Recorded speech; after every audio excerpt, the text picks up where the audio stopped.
Qanday qilib biz o'sha miyaning quvvatini oshiramiz? Surunkali charchash, holsizlik, lanjlik, miya uxlab yotibdi. Miyani uyg'otish kerak. Miyani uyg'otadigan serotonin degan gormon bor. Yuzda bo'lgan bobo keldi. Odamni o'zini o'zi davolash siri, barcha kasallar davolash siri haqida ma'lumot bergandim. Bugun qanday qilib biz o'sha miyaning quvvatini oshiramiz? Qanday qilib biz ichki energiyamizni oshiramiz? Mana shu ichki energiyalarimizni oshirib, boshqa kasalliklar ko'plab o'sha ko'payib ketayotgan kasallarni oldini olamiz. Barcha kasalliklar negizida aslida miya turadi. O'zi misol uchun bizlar o'sha miyamiz bilan organizmni boshqaramiz. Miyamizni agar uyg'otsak, miyamizni to'g'ri boshqarishni o'rgansak, bizlar o'sha kasalliklarni yengib chiqamiz.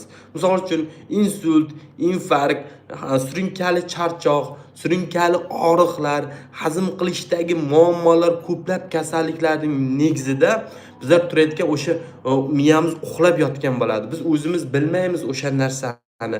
O'sha narsani miyani uyg'otish kerak. Nima qilish kerak buning uchun? Buning uchun bizlar o'sha kecha ma'lumot berib o'tdim. To'g'ri hayot tarzi, to'g'ri hayot tarziga amal qilish kerak, to'g'ri ovqatlanish kerak deb ma'lumot berib o'tdim. O'shandagina bizlar o'sha miyaning quvvatini oshirib boramiz. Agar bizlar miyaning quvvatidan maksimal darajada foydalansak, miyaning quvvatini oshirsak va miyani uyg'otsak, bu organizm kasalliklardan forig' bo'ladi. Ortiqcha kasalliklar sizlarni qiynamaydi. Misol uchun, hozirgi kunda surunkali charchash, holsizlik, lanjlik, depressiya, ishyoqmaslik, stress, misol uchun kun davomida o'tirsa ham o'tirib charchab ketadi, ish yoqmay qoladi yoki bo'lmasa boshqa kasallar, mana hazm qilishdagi muammolar yoki bo'lmasa o'sha yurak sohasidagi dalnina bilan mana ko'payib ketadi. Misol uchun mening sohamda mana ayniqsa mana hozir aytib o'tganim 90% balki undan ham ko'payib ketdi xalq orasida. Eng ko'pi mana misol uchun stress, surunkali charchoq, hazm qilishdagi muammolar ko'payib ketyapti yoki bo'lsa o'sha stress bilan bog'liq muammolar, dalnina, yurakdagi muammolar ko'payib ketyapti. Bunga nima sabab bo'lyapti? Bunga sabab o'sha miya uxlab yotibdi. Miyani uyg'otish kerak. Agar sizlar miyani uyg'otib, miyadan har bir narsani to'g'ri boshqarib bilsalaring, hech qanday kasallik sizlarni yengib o'tolmaydi. Nima qilishimiz kerak? Mana hozirgi kunda o'sha bugun qisqaroq nimaga sizlarga tushuntiray.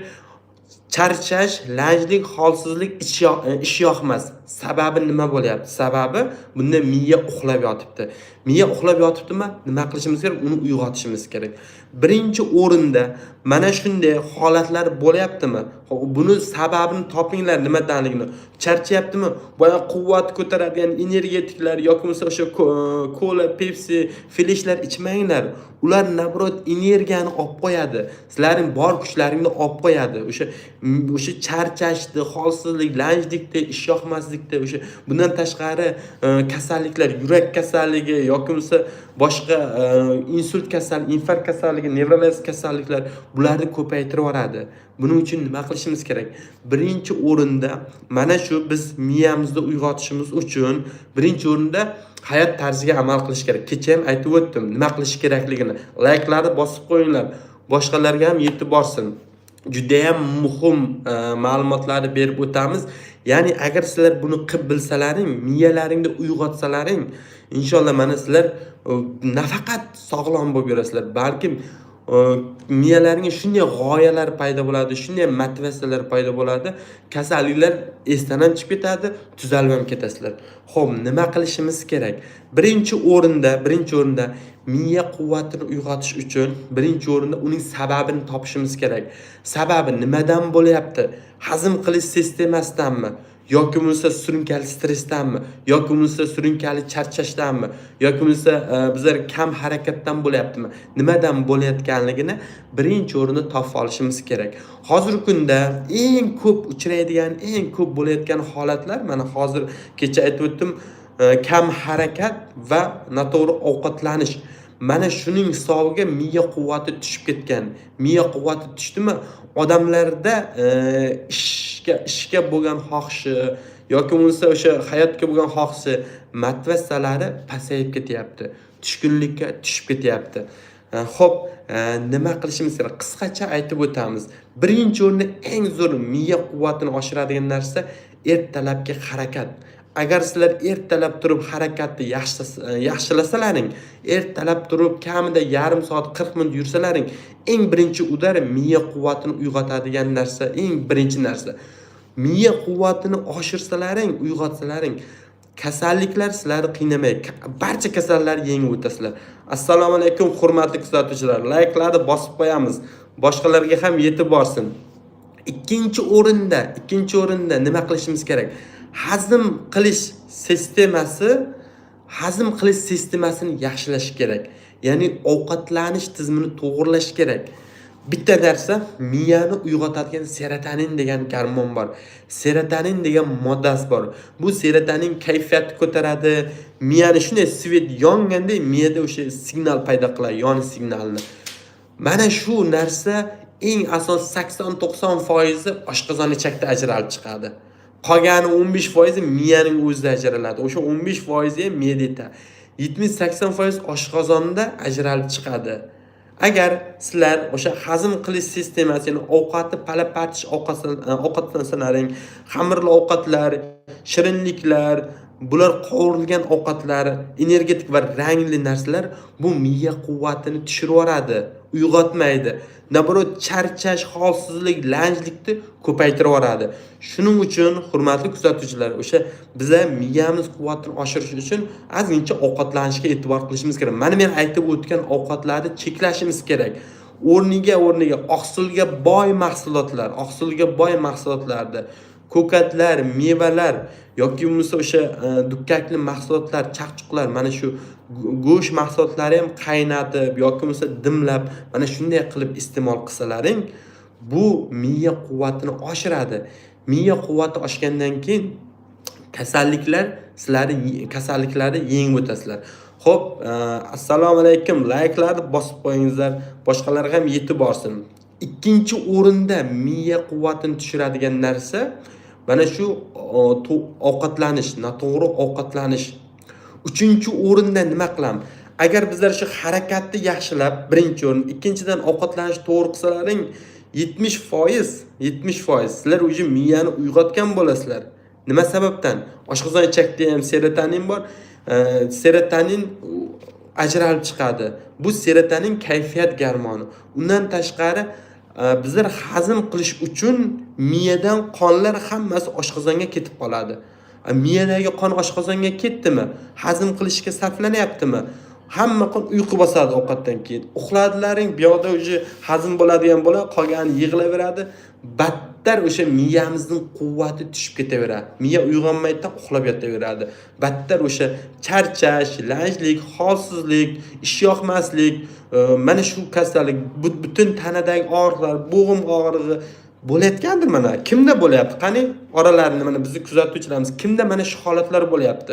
Charchash qani yozinglar. Charchash, holsizlik, lanjlik, ish yoqmas yoki bo'lmasa bel og'rig'i, bo'yin og'rig'i, bo'g'imlardagi og'riqlar, ich qotib qolish bo'ladi, hech narsa yoqmaydi. Misol uchun kimda bo'layapti shunday?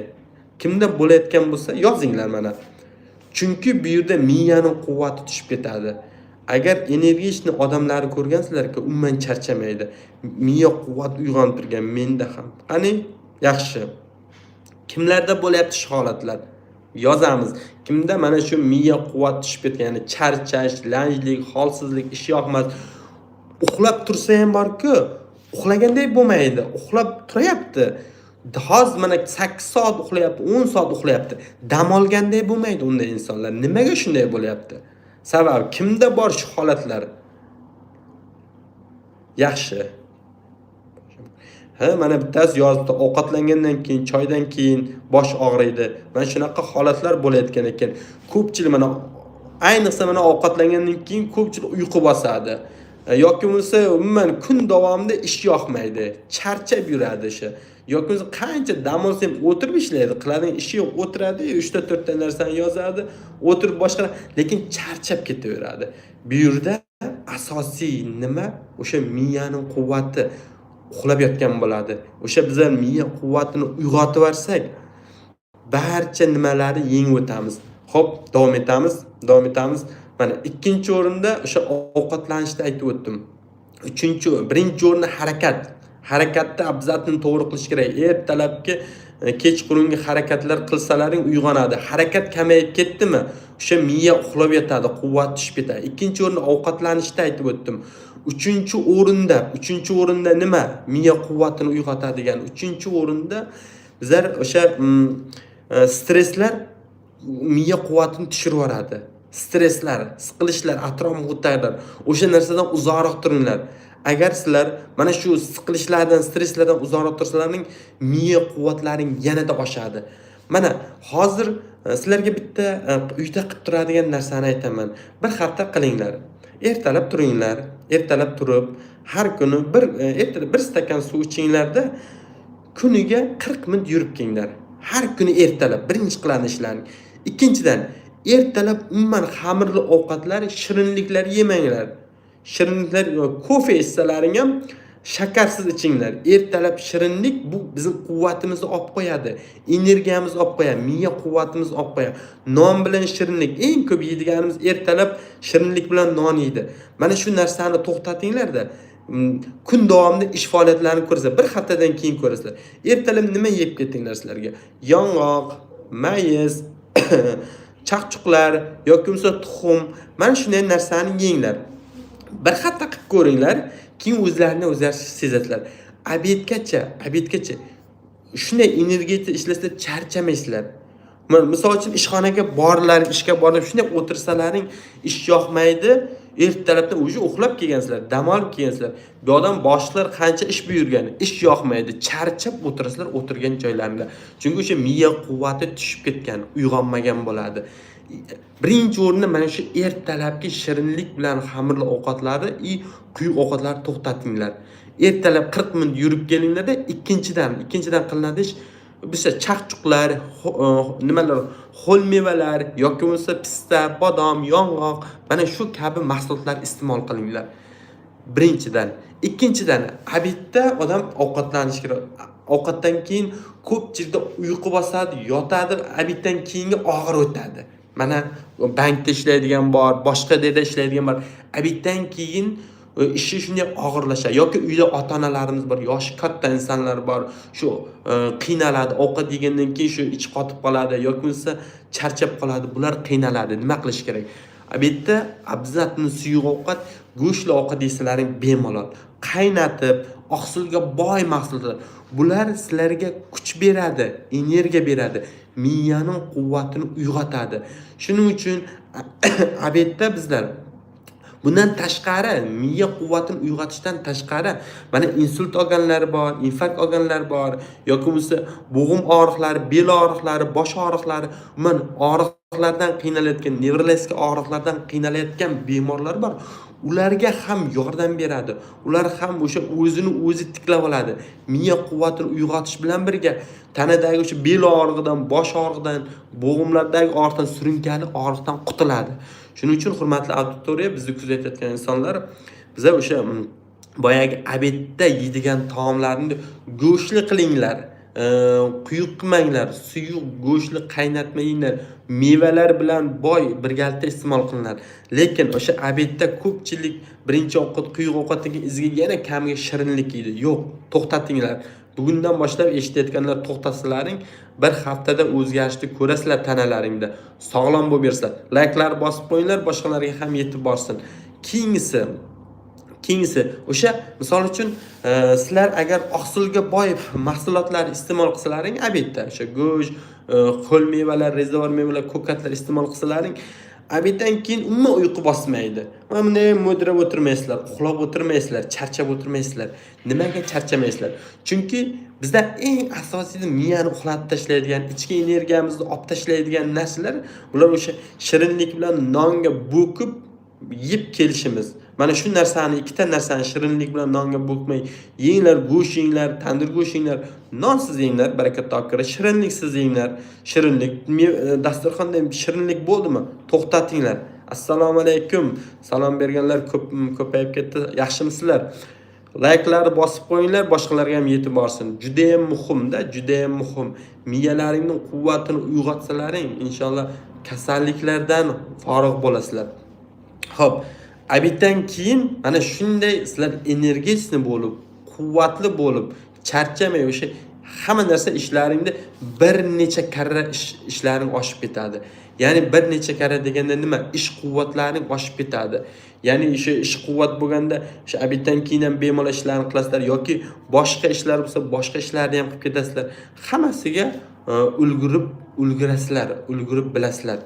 Xo'p, undan keyingisi nima? Undan keyingisi kechki paytga borib, kechki paytga bir hafta davomida qilinglar, baraka topkurlar. Keyin ko'rib bilasizlar. Mana shunda o'sha miyaning quvvati uyg'onadi. Miya quvvati uyg'ondimi?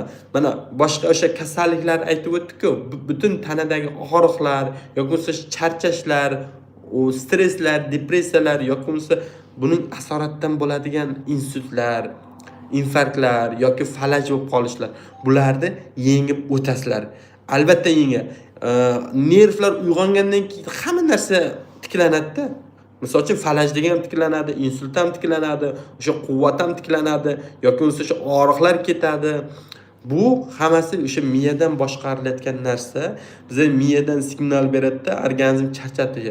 Agar o'sha miyamiz uyg'onib hammasini to'g'ri boshqarib bilsa, qo'l ostidagilar hammasi yaxshi ishlaydi. Oddiygina misol. Agar bir kuni rahbar ishga kelmasa, qo'l ostidagilar bilganini qiladi. Agar mana bu rahbarni to'g'ri sog'lom qilib ishga olib keltirib, shuni kontrolda olib qo'ysa, butun tanani izdan chiqarib yormaydi. Bilganini qilmaydi. Yurak bilganini qilmaydi, oshqozonchak bilganini qilmaydi yoki bo'lsa boshqa yerlar bo'g'imlar bilganini qilmaydi. Ya'ni organizm o'zini o'zi davolab turadi. Miya sen deydi o'zgarish bo'ladimi? Tez o'zing davola. Boshqa. Shuning uchun biz o'sha miyamizni uyg'otib olishimiz kerak. O'sha miyadagi va uxlab yotgan serotoninlar bor, uxlab yotgan jarayonlar bor. Shu miya uyg'onib ketgandan keyin bo'ldi. Sizlar o'sha boya aytganimdek kasallikdan yengib o'tasiz. Kechqurungi ovqatga kelganimizda, kechqurun nima qilish kerak? Kechqurun yengil ovqat yenglar. O'sha karamdan bo'lgan sho'rvalar, iloji boricha kechqurun non, shirinlikdan voz kechish kerak. Mevalar yenglar, sut, qatiq mahsulotlar yenglar. Misol uchun ba'zi kasalliklarda bor, buyurilmaydigan kasal, lekin asosan o'sha bizni kuzatayotgan insonlarda ota-onasi yoki bo'lsa o'sha bu yosh ulug' insonlar sog'lom bo'lib yuraman desa agar yoki bo'lsa o'sha yoshlarning farqi hozir ishlaydiganlar ham yosh ulug' insonlar ham eshitsin buni. Shu narsalarni qilsin. Shu narsalarni qilsa o'sha sog'lom bo'lmaydi, kasal o'tadi. Sizlar ham kuzatuvchilar, ota-onangiz yosh ulug' ota-onalar bormi? Ularga aytinglar, ularga o'sha men aytayotgan narsalarni qilsalaringiz, o'sha miyasini uyg'otsalaringiz, boyagi to'g'ri ovqatlanishga o'tkazsalaringiz, ertalab harakatga olib chiqsalaringiz, ko'rasizlar sog'lom bo'lib yurishini. Kechqurunga nima qilinglar? O'sha kechqurun yana tugatib qo'yaylik. Yengil ovqatlaninglar. Yengil ovqatlanganda suyuq ovqat, karamdan bo'lgan yoki ho'l mevalar yoki bo'lsa o'sha salatlar, sut, qatiq mahsulotlar, shunday mahsulotlar iste'mol qilinglar. Kechqurun eng og'ir va eng ziyon narsalar, misol uchun hamma aytib o'tadi. Hamma aytgan narsani men ham yana aytishim kerak. Qisqacha aytaman, xamirli ovqatlar bilan shirinlik qovurilgan narsa bo'ldi. Mana shu narsani kechqurunga cheklashimiz kerak. Agar shu narsani cheklasak, keyin ko'rasizlar, xudo xolasa, sog'lom bo'lsa. Mana yaqinda bir bemor keldi, mana bemor keldi. 2 oy oldin, 2 oy emas, 6 oy oldin kelgandida keldi, gaplashdim. Doktor dedi, sizga rahmat dedi. Bitta o'sha men tavsiya qilib resept tuzib bergandim bemorimizga o'sha. Bemorga resept tuzib berdim. Ya'ni men parhez qila olmayman dedi.